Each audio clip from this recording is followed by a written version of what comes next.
اعوذ باللہ من الشیطان الرجیم، بسم اللہ الرحمن الرحیم۔ السلام علیکم ورحمۃ اللہ وبرکاتہ۔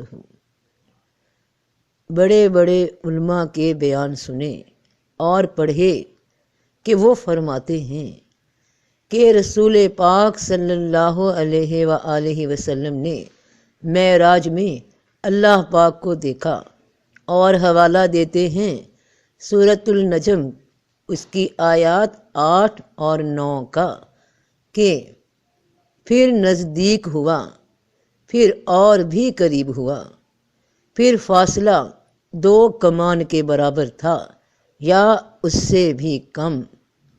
اور اس سے اگلی آیت پہ ذرا غور فرمائیے۔ پھر اس نے اللہ کے بندے کے دل میں القا کیا جو کچھ القا کیا۔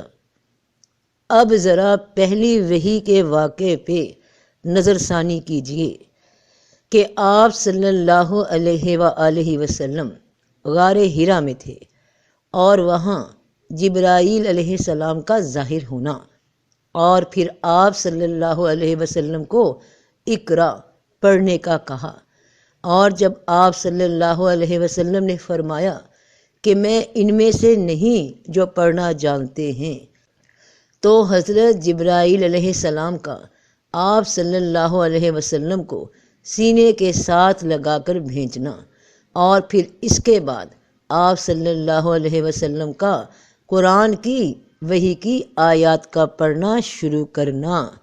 تو سورہ نجم کی آیت 8، پھر نزدیک ہوا، پھر اور بھی قریب ہوا۔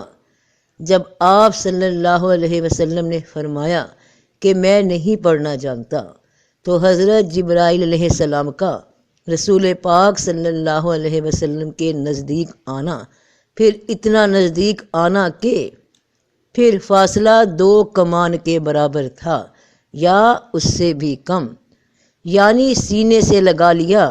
اس کے بعد پھر اس نے اللہ کے بندے کے دل میں القا کیا جو کچھ القا کیا۔ تو یہ وہ بھینچنا ہے سینے کے ساتھ لگا کر، جس کے دوران وہ علم، وہ صلاحیت پڑھنے کی آپ صلی اللہ علیہ وسلم کو القا کی گئی حضرت جبرائیل علیہ السلام کی جانب سے۔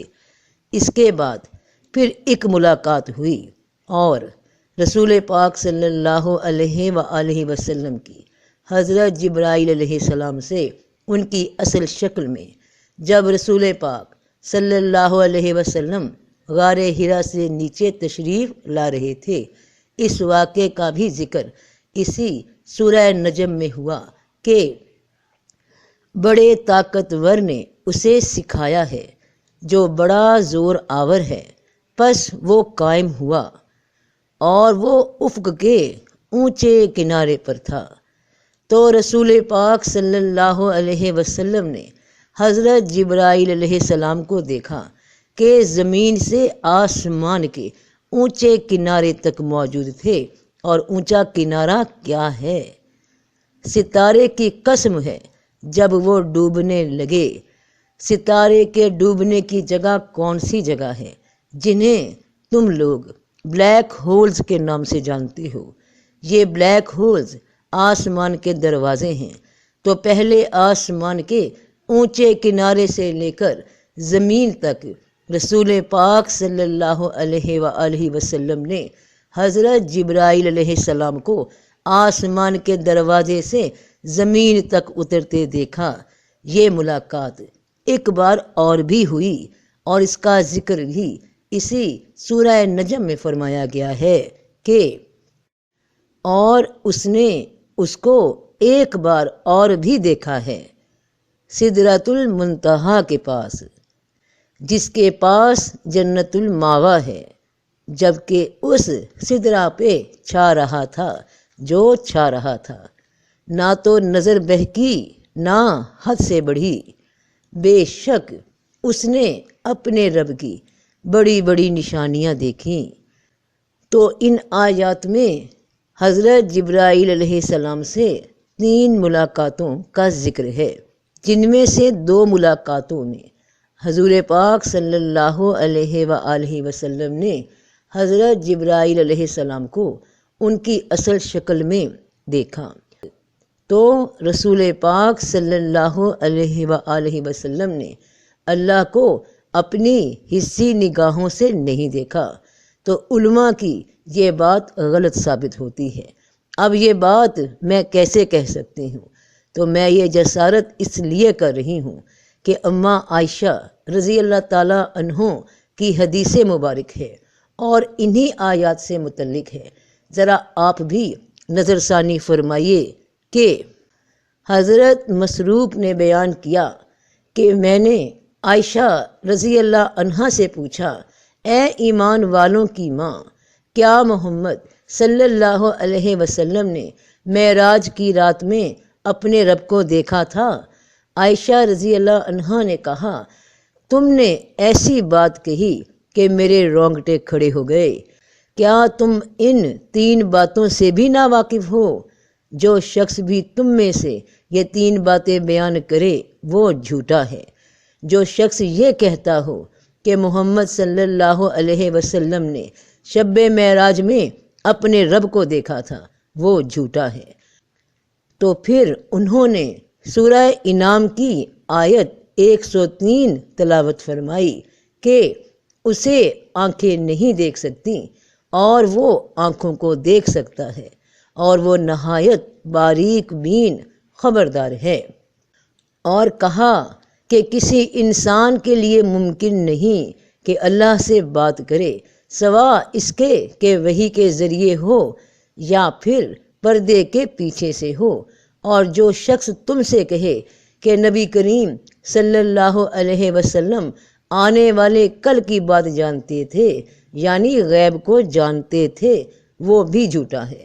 اس کے لیے انہوں نے سورہ لقمان کی آیت 34 تلاوت فرمائی کہ بے شک اللہ ہی کو قیامت کی خبر ہے اور وہی میہ برساتا ہے اور وہی جانتا ہے جو کچھ ماؤں کے پیٹوں میں ہوتا ہے، اور کوئی نہیں جانتا کہ کل کیا کرے گا اور کوئی نہیں جانتا کہ کس زمین پر مرے گا، بے شک اللہ جاننے والا خبردار ہے۔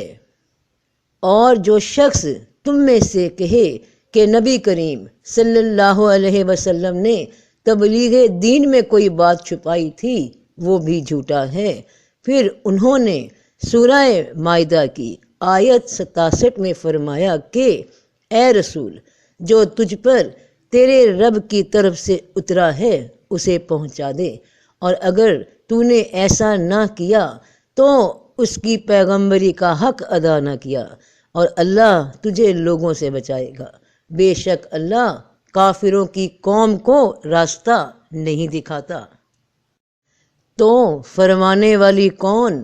مومنوں کی ماں جناب حضرت بی بی عائشہ رضی اللہ تعالی عنہا، اور نشاندہی فرما دی 3 بڑی علامات کی کہ جو بھی قصہ گوئی بیان کرنے والے، بات کو بڑھا چڑھا کر بیان کرنے والے کہتے ہیں کہ رسول اللہ صلی اللہ علیہ وآلہ وسلم نے اللہ پاک کو دیکھا معراج میں، تو وہ جھوٹے ہیں۔ اور جو کہے کہ رسول پاک صلی اللہ علیہ وآلہ وسلم غیب کا علم جانتے تھے تو وہ جھوٹے ہیں۔ یہاں تو رسول پاک صلی اللہ علیہ وآلہ وسلم کے بارے میں فرمایا جا رہا ہے، اور آج کل کے لوگ عام پیروں فقیروں کی باتوں میں بھی آ جاتے ہیں جو کہ انہیں قسمت کا حال بتاتے ہیں، کبھی فالیں نکلواتے ہیں۔ تو اور جو کہتے ہیں کہ رسول پاک صلی اللہ علیہ وسلم نے عام باتیں قرآن کی عام لوگوں کو بتائیں اور خاص باتیں خاص لوگوں کو سینہ بہ سینہ منتقل کیں، وہ جھوٹے ہیں۔ کہ دین کو سمجھنے کے لیے لازمی بیعت کرو پیروں کی، درویشوں کی، صوفیوں کی، کہ ان کے پاس سینہ بہ سینہ خاص باتیں دین کی آ گئیں۔ تو اے رسول، جو تجھ پر تیرے رب کی طرف سے اترا ہے اسے پہنچا دیں۔ تو حدیث مبارک بھی دیکھی آپ نے، اور قرآن پاک کی آیات بھی، اور اب ایک آخری آیت اور بھی دیکھ لیجئے جو کہ سورہ نجم کی ہی آیت ہے۔ بے شک اس نے اپنے رب کی بڑی بڑی نشانیاں دیکھیں۔ آیت بتا رہی ہے کہ رسول پاک صلی اللہ علیہ وآلہ وسلم نے اپنے رب کی بڑی بڑی نشانیاں دیکھیں۔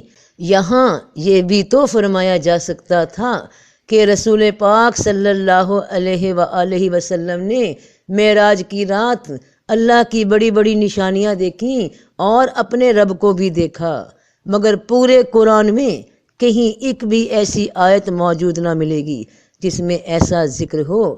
تو دین کی کوئی بھی بات، کوئی بھی حکم، کوئی بھی واقعہ بڑھا چڑھا کر پیش کرنا یا اس میں کچھ اپنی جانب سے اضافہ کرنے سے ڈرنا چاہیے کہ بات اللہ کی اور پیغمبر مصطفیٰ صلی اللہ علیہ وآلہ وسلم کی بتائی جا رہی ہے تو احتیاط لازمی ہونا چاہیے کہ کل روز محشر جواب دہ ہونا پڑے گا۔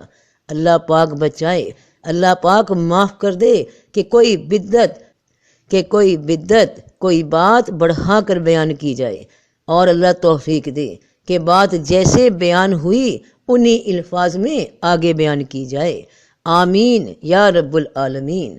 تو تمہارا رب کہتا ہے کہ اور البتہ ہم نے تو سمجھنے کے لیے قرآن کو آسان کر دیا، پھر کوئی ہے کہ سمجھے؟ تو قرآن سے بڑی کون سی حکمت کی کتاب ہے؟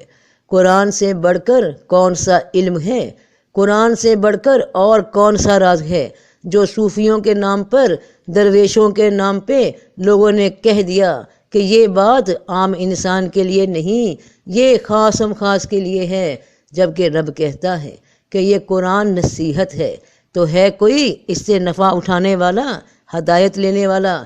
کیونکہ جب بھی کوئی نیک نیتی سے قرآن سے ہدایت لینے کی جانب کوشش کرتا ہے تو رب پاک اس کی مدد فرماتے ہیں، اس کے دل کو اصلاح کے لیے، دین کے لیے کھول دیتے ہیں۔ یہ اس کا کرم ہے۔ جو پوچھ رہا ہے کہ قرآن کو آسان کر دیا تو ہے کوئی اسے سمجھنے کا شوق رکھنے والا؟ تو اجازت عام دی گئی، اور رسول پاک صلی اللہ علیہ وآلہ وسلم نے اللہ کا یہ پیغام ہر خاص و عام تک پہنچا دیا۔ الحمدللہ، سبحان اللہ، اللہم صلی علی سیدنا محمد وعلی آل سیدنا محمد وبارک وسلم۔ تو اللہ تعالیٰ نے اس کی اجازت، اپنے کلام کی اجازت ہر خاص و عام کو دی کہ سب پڑھو، سب لوگ برابر ہیں۔ جو بھی کوشش کرے، جو بھی علم حاصل کرنا چاہے، جو نصیحت حاصل کرنا چاہے، اور یہاں کسی ایک وظیفے کو پڑھنے کے لیے کہا جاتا ہے کہ اجازت مل جائے، کسی بڑے کی اجازت مل جائے، وہ کہے گا تو پڑھوں گا۔ کیا سوچ ہے، کیا سوچتے ہو تم لوگ؟ تو جو لوگ اپنے آپ میں خاص بنے بیٹھے ہو، یاد رکھنا کہ یہ تکبر ہے۔ انا خیر منہ، کہ میں اس سے خاص ہوں۔ تو ایسے انسان سے بچنا، کون خاص ہے کون عام ہے یہ میرا رب جانتا ہے، اور کوئی انسان یہ حق نہیں رکھتا کہ اللہ کی مخلوق کی درجہ بندیاں کرتا پھرے۔ ڈرو رب پاک سے، اپنی دکانیں چمکانے کو اپنے پاس سے باتیں بڑھا چڑھا کر پیش مت کرو کہ لوگ ہاتھ چومیں، تمہیں دیوتا سمجھیں، تمہارے آستانوں پہ حاضریاں دیں کہ آسمان سے اترے ہیں کوئی اوتار۔ تو ڈرو اپنے رب سے ایسے بیان لوگوں میں پھیلانے سے جن کی حقیقت یا دلیل نہ قرآن میں موجود ہے نہ احادیث میں۔ اور جو لوگ یہاں پیر درویش ڈھونڈتے پھرتے ہیں، انہیں بھی چاہیے کہ آنکھیں کھول کر قرآن سے رہنمائی حاصل کرے، کسی بھی ایسے انسان کی بات کے پیچھے نہ لگیں جو کہ دین میں بات کو بڑھا کر ثابت کرے۔ تو یہ 3 علامات جو ہماری اماں عائشہ رضی اللہ تعالیٰ عنہا نے ہمیں بیان فرمائی، ان باتوں کو یاد رکھنا تاکہ کسی کے دھوکے میں مت آنا۔ نہ کوئی غیب جانتا ہے سوائے اللہ کے، اور نہ ہی رب پاک نے کسی بات سے منع فرمایا کہ اس کو پڑھنے کی اجازت ہے، اس کو نہیں۔ قرآن کو جو بھی چاہے پڑھ سکتا ہے، اس سے نصیحت حاصل کرنے کی نیت سے، کیونکہ نصیحت دینے والا موجود ہے، وہ خود ساتھ دیتا ہے، وہ مدد فرماتا ہے، تو سب کا بھلا، سب کی خیر۔ جیتے رہو بہن بھائیوں، بیٹے بیٹیوں، فی امان اللہ۔